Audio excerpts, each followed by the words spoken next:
I hadn't seen my grandparents in a long time. They lived out in a little village that, even after three flights and a car ride, was still about 40 minutes out from any of the major or minor cities in the area. For all my complaining, there was something peaceful about the countryside. The air was clean and the people fair and few. As I was from the city, I think they were a little slow for me. It had not been my first time to the village, but it had been about a year since I had time to visit my family. "It is so great to see you," said my grandfather. "I brought you a little gift," I replied.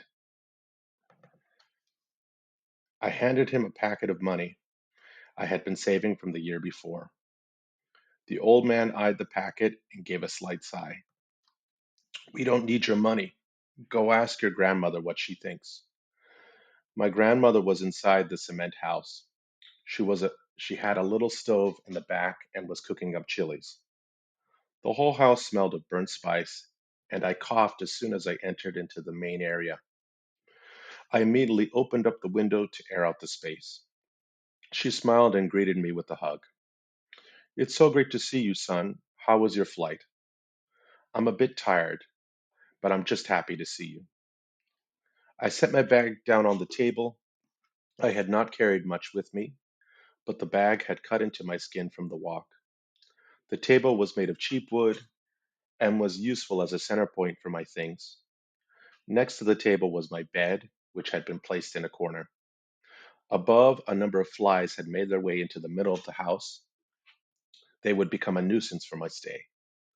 They would fly over everything, and we made a game out of it to kill as many as possible throughout our stay.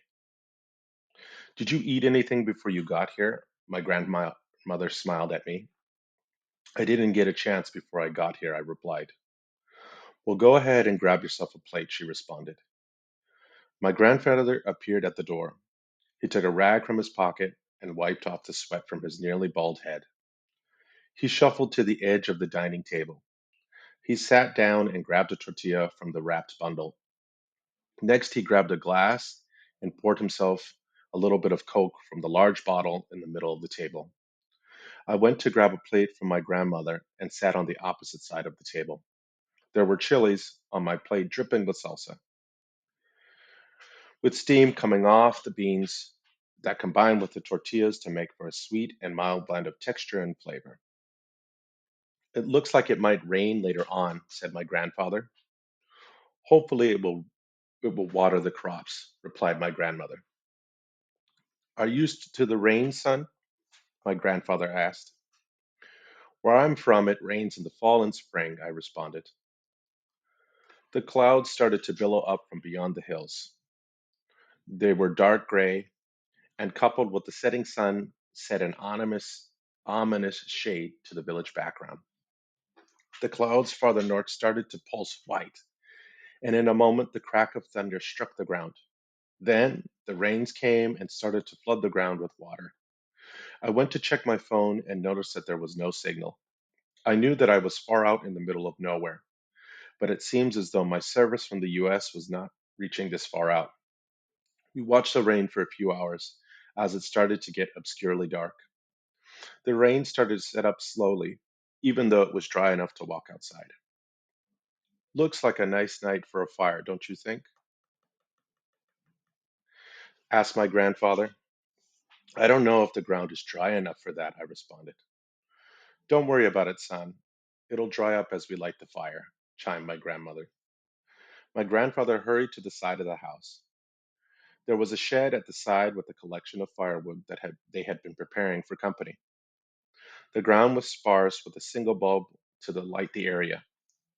It was now dark and hard to see anything past your hand. Farther out, you could see the lights of a few houses, maybe a few miles from where we were. Their lights shone like fireflies in the night sky. "Come and help me with the wood," cried my grandfather. "Why, of course, anything to be useful," I said back. I ran into the shed and started to pull cut pieces of wood out from the shed into a small pile in the center that my grandparents owned. They had made a circle that was marked in the center with a point of ash. We piled the wood in a circle and made an X. so that there were gaps between the pieces to allow air to flow into the fire. Grandpa lit a match and started to blow. The spark caught onto the kindling, and the ember started to glow into a red hot star. The fire had started to grow until it started to eat at the large pieces of wood. Come, sit, called out my grandmother. It's time for a story. Let me go and get you some coffee, said my grandfather. I'll find a nice spot, I replied. I found a dry spot opposite of where my grandmother was seated. The ground was soft, and my chair would sink if I placed it anywhere else. The flames started to rise from the fire. They danced and casted shadows along the walls of the house. My grandfather returned with a small glass of coffee and some sweetbread that was common in the village. I took a sip from the glass and admired the stars as the clouds parted from the sky. Both my grandparents were on opposite sides of where I was, and I softly ate their food. Have you ever heard the story of El Kukui, my son? Asked my grandmother. No, what's it about? I asked. Oh, just a tale from the village to scare children. My grandmother smiled. My grandfather shivered as a breeze passed through. It caused the flames to flicker. The shadows covered my grandmother's face so that I could only see the lines near her eyes and the sparkle at the centers. Once upon a time, the people lived in harmony with the land. The people of the local tribes lived in harmony with one another and supported each other through good times and bad. However, after the revolution, many of the tribes began to forget who they were. Many of the people stopped speaking their native languages, and many of their children moved to the cities in search of work. Much like your father, many moved to other countries and completely forgot about where they had come. I could see that there was sadness behind her eyes as she spoke. I smiled and took another sip of my coffee. It tasted cheap, although it helped to forget about the cold of the August night. And what happened after that, I quietly spoke. The people of this region started to forget who they were. People from one village would fight with another over mineral rights, water, or titles of land that served no other purpose than the honor of one's name. It got so bad that they started to find the bodies of youth that had died from bravery. There was, however, one case that stuck in the minds of the villagers. Let me go and get you some more coffee, said my grandfather. If you have any tea, it'll help me to sleep, I responded. Hurry up, old man, so that I can finish my story, griped my grandmother. Quickly, the old man went and came to replace the coffee with tea. Really, it was just weeds they had pulled from the ground, but I guess that's what tea is in essence. As I was saying, started my grandmother, there were two boys, Pancho and Memo, no more than 20, that by our standards would be considered young men. Apparently, it had turned out that Pancho had owed quite a bit of debt to Memo, that for one reason or another had not been paid back. Well, eventually, Memo had a bit too much firewater and went looking for Pancho. It was raining and the roads were slick from the summer rains. He chased him as far as the local cemetery. No one is quite sure what happened after that, but in the morning they found Pancho dead. His head was cracked upon one of the tombs. Obviously, the local authorities were called to investigate, but not enough to hold Memo accountable. Well, that does make for quite the story, grandmother, I called out. But that's not the whole story, replied my grandfather. Hey, it's my story, my grandmother whined. But I was there at the town meeting, chortled my grandfather. People say Pancho's mother was a village witch. She wailed as they carried her son off to the morgue to be prepared for burial. They say that she placed a curse on the man responsible for her son's death. Many did not take her serious at first. Then they found a bloody spot where Memos lived that had bits of hair and DNA from the blood that helped to prove that it belonged to him. They were never able to recover a body, and so eventually both families moved away. However, many people say that the soul of Pancho still roams in the village, restless as never being properly put to rest. He is known as El Kukui, in search of wicked souls to punish. Well, it looks like it's almost time for bed, yawned my grandfather. Hopefully it won't get too cold tonight, my grandmother sighed. Make sure you aren't past 12, or you'll run the risk of El Kukui coming after you. We went back inside and started to prepare for bed, and by 10 p.m. the lights were out. The bed was visited by the occasional fly or spider that kept me awake for the first hour or so. Eventually, I was awoken by the sound of a loud thump by the side of the window. I cried in a low whisper, but I made no movement. Then came another thump at the window. The glass did not break, but I could see shadows dancing on the curtain just below the lights that were still on outside. I could hear the neighbors' dogs barking in the distance. The local village was hosting a celebration in the name of our Lord, and so you could faintly hear the dance music from the nearest town center. I was so exhausted from my travel that I soon fell fast asleep. In the morning, I was greeted first by my grandfather. "What's the matter with you? You're as white as a ghost," he asked. "I'm fine. Did you hear the noise at the window last night?" I stammered. He stood and stared for a moment. "You mean the tapping at the window last night?" he replied. I gave him a slight nod as a response. "Well, those are just pigeons that are attracted to the house lights. It gets pitch black without them, and I won't turn them off until sunrise."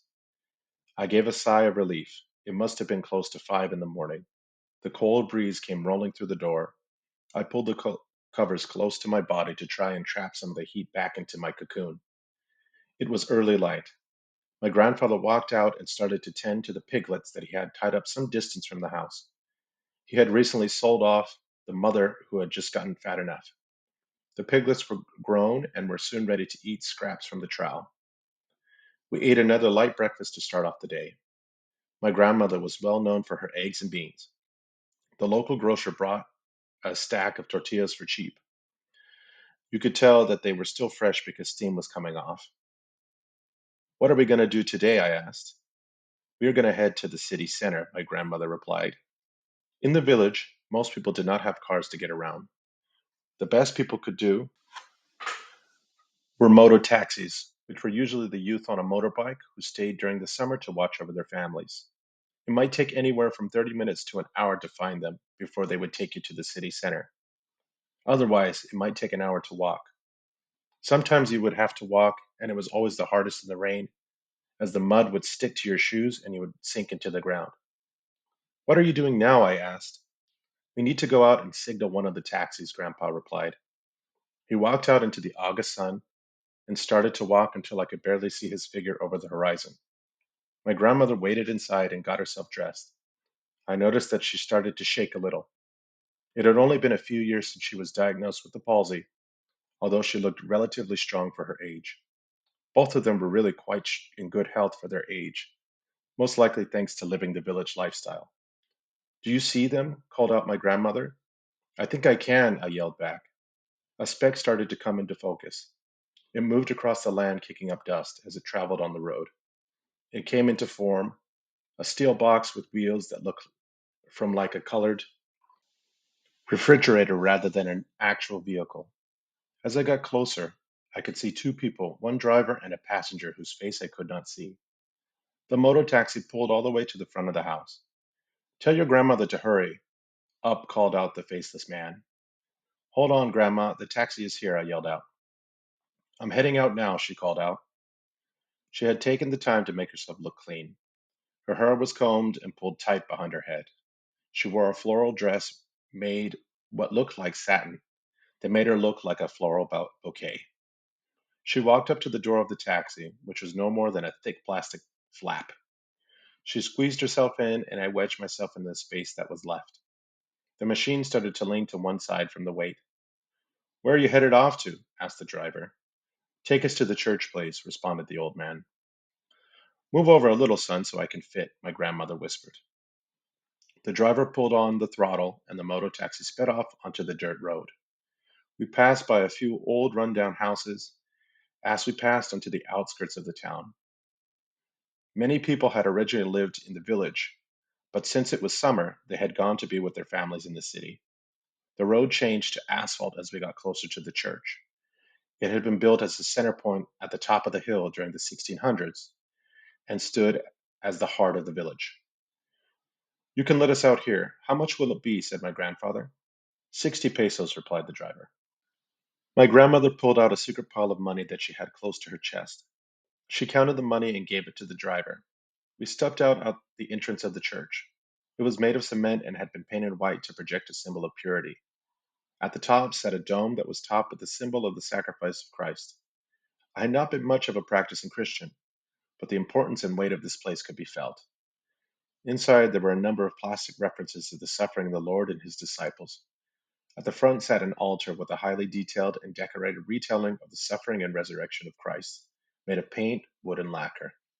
Come, sit, and bow, commanded my grandmother. I hesitated for the love of my family. I came to sit and pray. We are gathered here to remember the sacrifices for the greater good. Life is not an easy road, but through endurance we can become greater as part of the great design of our Lord. As such spoke the bishop. I did not focus on the rest of the sermon. My grandparents paid their respects and delighted in showing off family to their neighbors and friends. It was then that I felt a strong urge in my being that came from forces unknown. Is there a bathroom near here, Ma? I pleaded. There's one on the side of the church, she replied. I started to make my way across the field to the public bathrooms at the side of the church grounds.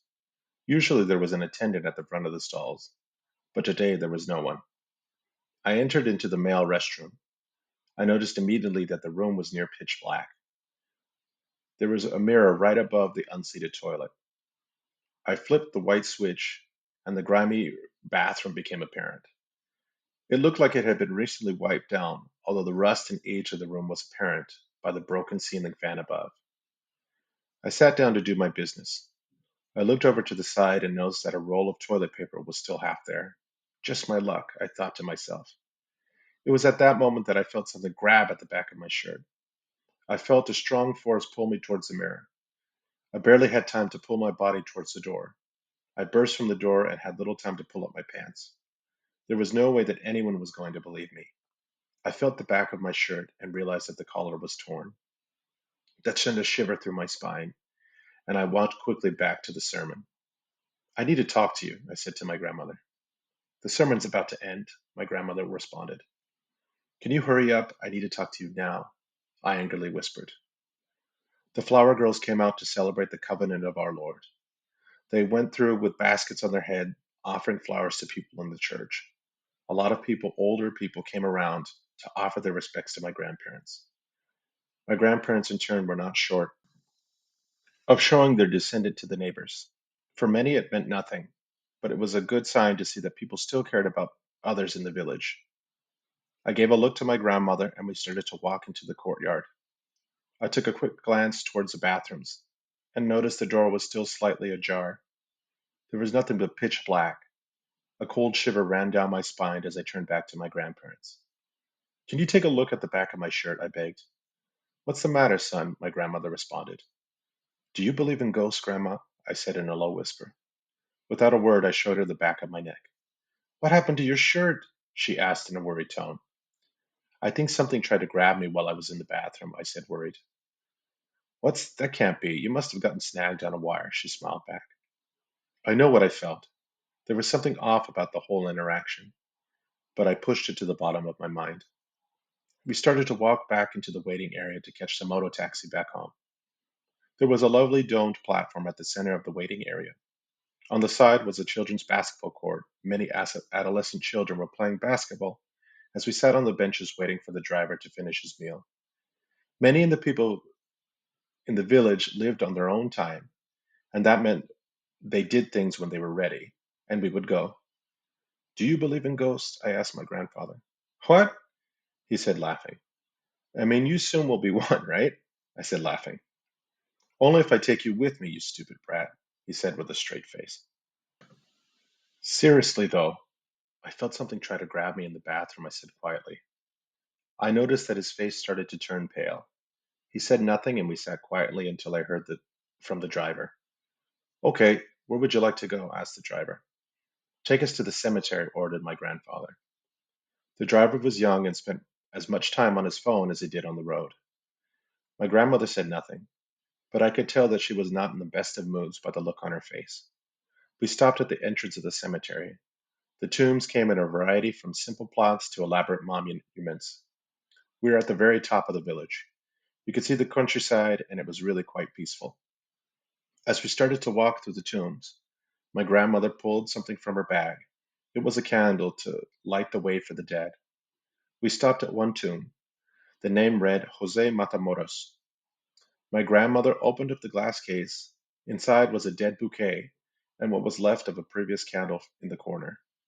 Go on and clean it properly, my grandmother ordered.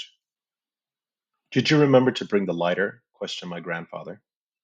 You told the driver to be back in an hour, right? I asked. Oh, that's right. Thanks for reminding me. We better hurry to get to everyone, my grandmother worried. We walked around the cemetery. We followed the same procedure, stopping at some family or friend long gone. We'd cleaned the plot as best as we could and light a candle for those long gone. It was both quite sad and moving at the same time. It was important for my grandparents to continue to honor the dead, and hopefully I would continue the tradition after they were gone. It was at last we ended up at the final grave. I noticed my grandmother had tears in her eyes. There were no identifying markings, and there was a simple wooden cross to mark the burial. Who's this? I asked politely. This is my first son, Gregorio, my grandmother cried. The boy only made it through his first winter, replied my grandfather. I could tell he was trying to be strong in front of both of us. I felt the wind pass through the cemetery as my grandfather placed a bouquet of carnations on top of the grave. I checked my watch, and the time marked 1 p.m. It was then that I heard a honk from the motor taxi coming up to the cemetery. It looks like it's time to go, I called out to them. Make sure you don't leave anything behind, my grandfather responded.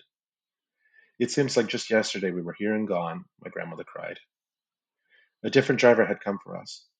When we came from the top of the hill through the city center to the edge of the town, and finally back to where we had originally started, the sky went from a beautiful blue summer to dark gray in what felt like minutes.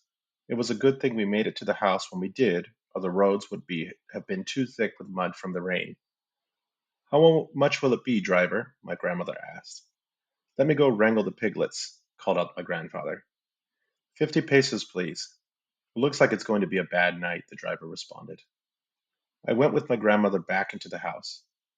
My grandfather went some meters from the house to wrangle the piglets that had been tied up to a tree. They had to sell the mother about a month back after the piglets had grown large enough to be on their own. After about 20 minutes, my grandmother spoke.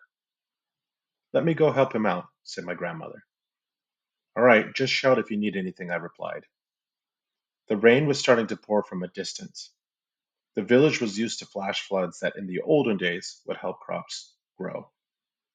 It seemed now that almost nothing would grow like it used to.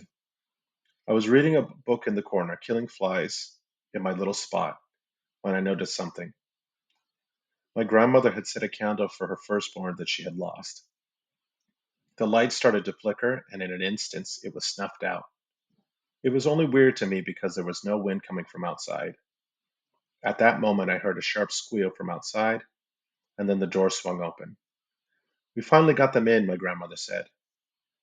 It's a little early to be putting them to bed, huh? I asked. Ever since we lost the dogs, coyotes have been seen during the day, she answered.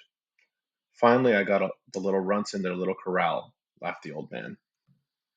We down for a midday meal. We had leftover chorizo and black beans. There was a little leftover stack of tortillas that my grandmother had heated up for us to soak up the juice from the food. My grandfather pulled out a 2-liter bottle of Coke from the fridge. It was a little funny because my grandmother was diabetic, but I guess old habits die hard in moderation. Hours passed and the rain started to pick up again. I didn't like the rain as it made it nearly impossible to leave the house other than by foot. The sky began to darken as the hours passed.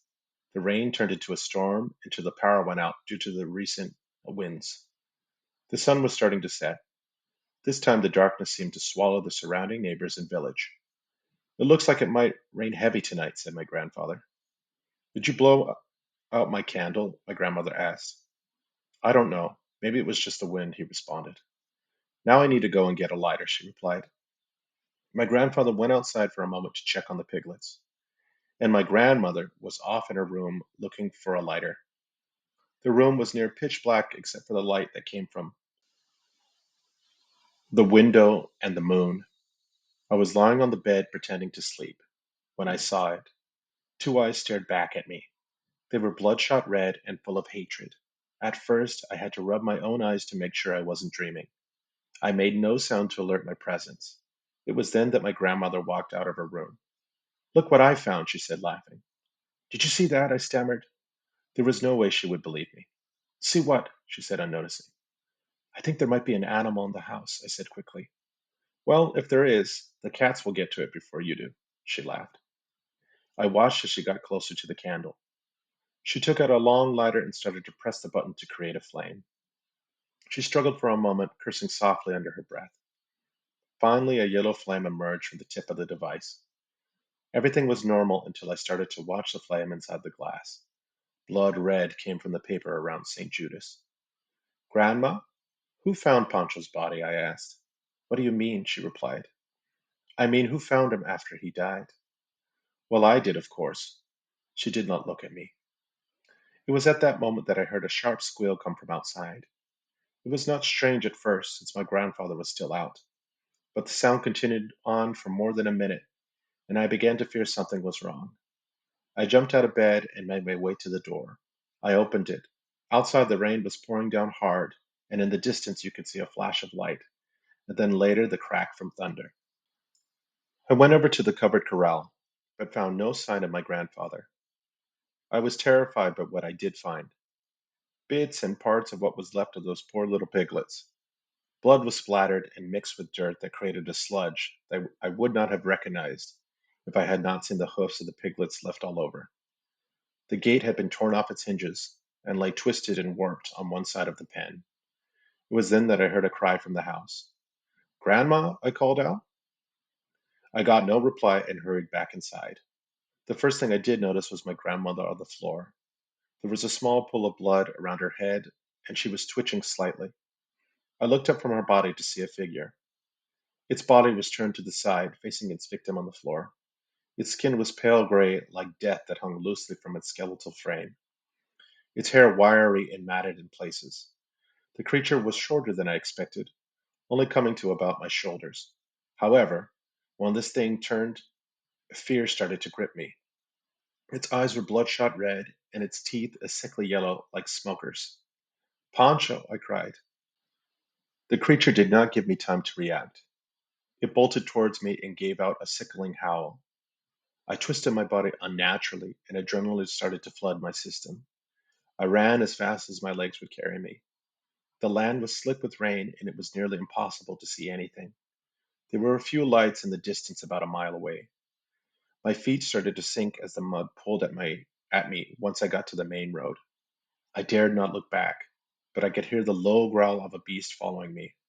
I ran to the nearest house and started to bang on the metal door.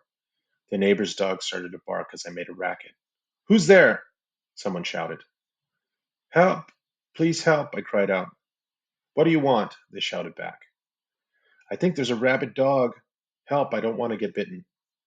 All right, but you better not be playing games. I could hear the lock start to slide open from outside the door. The dog's barking grew louder and more aggressive as the door started to open. I rushed inside to get gasping for air. The old woman kept the rifle close to herself as she backed away from me. Thanks, I thought I was dead for sure. Don't move a muscle, boy, the woman said. That thing out there must still be around, I said, gasping. The old woman's house was made of wood. There was a reinforced metal door at the front. The structure was crooked, and tin had been used to cover the outside to prevent the wind from seeping into the gaps. The rain tapped on the tin roof. The windows were shut and the curtains were drawn and made it impossible to see outside clearly. There was one window on the side where the shadows danced across the surface. I could hear the barking outside start to die down as the dog started to relax. Whatever was out there was no longer near the house. The room smelt of sandalwood. There was a thin trail of smoke rising from the corner of the room. The floor was flat and made of dirt that caused dust to build up on everything in the house. What happened? Asked the old woman. Some sort of wild animal was chasing after me. Are you from around here? No, I came to visit my grandparents not far off. Come, sit down for a moment, she said. The rain started to pour harder as we stood there. I moved toward the table to the center. It was made of cheap plastic that was common for the village folk. She started to put water in a pot and then set the pot to flame. I was quite wet from the rain and felt uncomfortable as my skin began to rub against my clothes to create an annoying rash in different parts of my body. I sat more or less still to keep myself behaved in front of my host. You're the grandson of Teresa, aren't you? What do you mean? I responded. I can see it in your eyes and face, she said. Yeah, I mean, she's Teresa with a Z. Is there only one in the village? I said. Yeah, she's the one, the old woman said. It felt as though the cold wind had gone through my spine. The sound of the rain seemed to stop, and there was nothing but dead silence between me and the old woman. Her eyes were green, and the wrinkles in her face I could have mistaken for my own grandmother. However, her sharp gaze towards me reminded me that she was not family. The water started to boil, and the old woman went to prepare some tea. How long have you known my grandmother? I asked. Oh, we've known each other for too long, the old woman replied. Even our children got along, she added. Well, then I'm lucky to have found you, I laughed. The old woman brought 2 cups to the table. The tea was quite hot, and the steam rose from the cup. There was something off about the tea. It smelled as if licking old coins, and the water was murky brown, and it could have really been anything. I smiled at the woman, but dared not to drink from what was in the cup. The old woman looked kind in the face, but I noticed that she eyed me curiously as I brought my face closer to the tea. Don't you like the tea? The old woman asked. Oh, yes, I'm just tired from running, I sighed. What happened? The old woman cried. Someone or something was chasing me, I whispered. What was that? The old woman said. There was a man or ghost after me, I said in a low voice. I saw how the woman's demeanor changed after I said those words. Her hair became a ghostly gray, and the lines in her face started to sink into her skin. Her eyes grew wide and bigger as the flesh on her skin started to tighten around her face. The whites around her eyes turned a dark yellow, and the pupils started to sharpen into a dot point. Whoever this woman was, it was not a good sign. After my Memo died, I was never the same, the witch said. Memo, you mean? I stammered. Yes, your grandmother and I were good friends, she whispered softly. What happened? I whispered back. My son died by your uncle's hand, she screamed. The woman started to lift her rifle. I felt a shot of adrenaline surge through my system. At that moment, there was only one thing I could do. I tossed the boiling tea into the witch's face. The water stuck and started to burn into her skin. I bolted around the table and pushed the witch to the side. I ran past the curtains to a room with odd effigies and totems made of bone. It was clear that she was a shaman or witch within the tribe. My first thought was the window in the corner, and I ran towards it. There were bars made of strong iron and crossed in sections that made it too big for my body to either break through or squeeze through.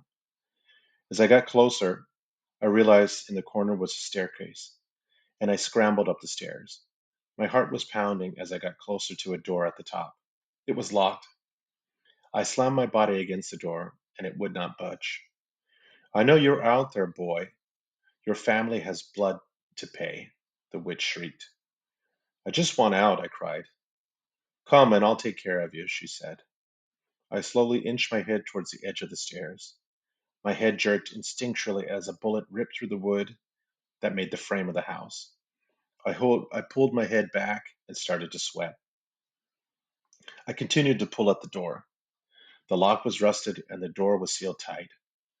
The log was covered in a faded red that made me think I wasn't the only one who had been here before. Luckily, beneath me was a cement floor that covered half of the area. I found a brick and realized it was either me or her. Whatever happened to Memo? I questioned. He's out there looking for you, the witch yelled out. How could you do that to your son? I yelled back. Don't pretend like I was the only one, she spat out. It was at that moment that I dropped from the floor above. I slightly lost my balance as I landed on the dirt floor below. There was a loud bang. Then I felt a sharp pain in my foot. Adrenaline pumped through my system as I threw the brick at the old woman's head. Luckily, I landed a hit and she slept to the floor. I saw a shadow pass by the window. The door started to shake as Memo started pounding on it. It was bolted shut and made of metal. It would hold for the time being. The old woman lay dead on the floor, and I noticed that there was a trail of blood. But it didn't come from the old woman. I tried to put weight on my foot, and there was no way I was getting out the front door. Memo, are you out there? Revenge, the creature muttered. I could hear the rain start to pound harder. The door started to shake even more. I limped towards the old woman. The brick had left a dented portion of her skull, with torn flesh and blood that covered what was exposed. It saddened me. She did not look much different from my own grandmother. I searched her pockets and found no keys. I remember then the rifle. I checked the old woman and the chamber and found 3 bullets. I stabilized myself on the table and started to hop over to the edge of the room. I got on my knees and awkwardly started up the stairs, making sure to keep my foot lifted. The rifle scraped against the cement as I slung it across my back. It was at that moment I heard the front door crack open. Revenge, the creature moaned. Mother, he screamed. I took aim and shot the log. Hopefully he would have trouble up the stairs. I limped towards the door. I used all my strength to open it and shut it behind me. I could hear him not far behind. Outside, the rain was so heavy you could barely see anything past your face.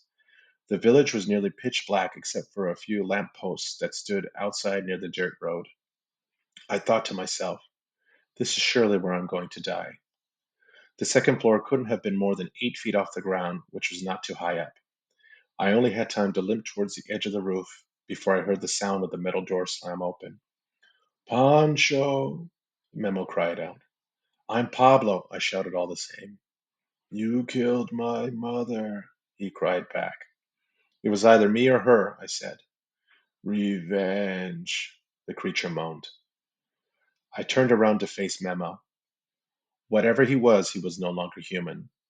The rifle made it difficult to see. He started to run towards me. I had just enough time to aim my rifle as he leaped towards me. I put a bullet in his chest, although did not seem to slow him down as he swiped at me. His rotten claws tore into my flesh. My only choice was to jump off the roof. For a brief moment, things seemed to slow down. I could see the rain come down like gray needles. I felt my body slam against the ground. My damn luck that the ground had softened. My body grew numb and I was covered in mud. The rifle was still with me, and I loaded the last bullet into the chamber. Revenge, the creature cried out again. Why won't you die? I screamed back. Between the rain and my broken foot, there was no way I was going to get out from that thing by myself. I could not even call out for help as the rain muffled my cries. The next set of neighbors were at least a mile away. Maybe they heard the sound of the gunshot, maybe they didn't. Then the creature did the craziest thing. He jumped off the roof. For a moment, time seemed to slow down again. I had just enough time to aim my rifle towards the creature. It dropped too fast to get a clear shot. His body has been mangled by the fall. I could see a decrepit hand reach out towards me. His body was gray and clammy, and there were patches of skin missing on his hands and arms.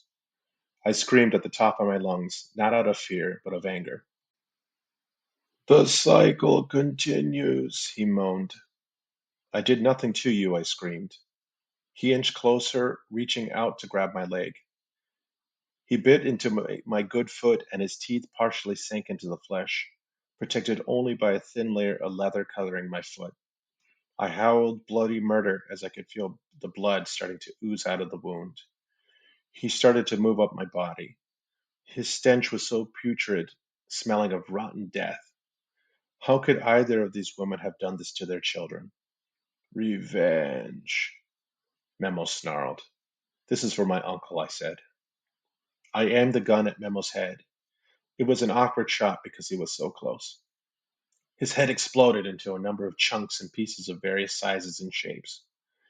It became covered in rotten flesh, brains, and guts. I wanted to vomit, but I had no more energy in me. The body and the rain and the mud made it impossible to move. I had lost too much blood. My eyes began to close as I fell fast asleep. It was at that moment I started to feel strange. The wound in my leg where Memo had bit me had started to rot. I felt an intense pain in my leg as the rod started to climb up through it. It went through my chest and up my neck, and it was then that I passed out. They never did find my body. The tribal police only found a blood stain and the victims in their final resting places. In the morning, my body had completely rotten through. I got up and started to shuffle away from the villagers. The light from the rising sun was unbearable as my skin started to burn. I found a cave not too far off where I could hide until night fell.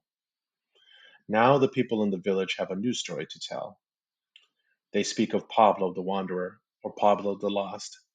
They say that I roam the countryside in search of those who have wronged others. Since I have no way of getting revenge, I may never find a way to end this suffering. As long as I can keep others safe, I'll pay the price.